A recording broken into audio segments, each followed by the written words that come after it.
বর্তমানে আমরা কাঁঠালের চেয়ে কাঁঠালের বিচিটা অনেক বেশি লাইক করি। আর এই কাঁঠালের বিচি দিয়ে আমরা ভেজে খাই বা ভর্তা খাই বা তরকারি দিয়ে খাই, অনেক মজার মজার আইটেম কিন্তু তৈরি করা যায়। তো আজকে আমি আপনাদের সাথে শেয়ার করব কাঁঠালের বিচি দিয়ে একেবারে বাটাবাটি ছাড়া খুব সুন্দর একটা ভর্তা।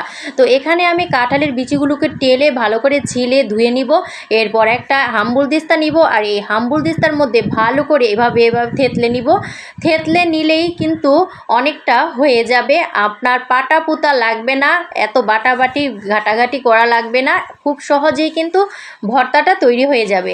এখন দিয়ে দিব পেঁয়াজ, কাঁচা পেঁয়াজ কুচি, আর দিয়ে দিব হচ্ছে টালা মরিচ।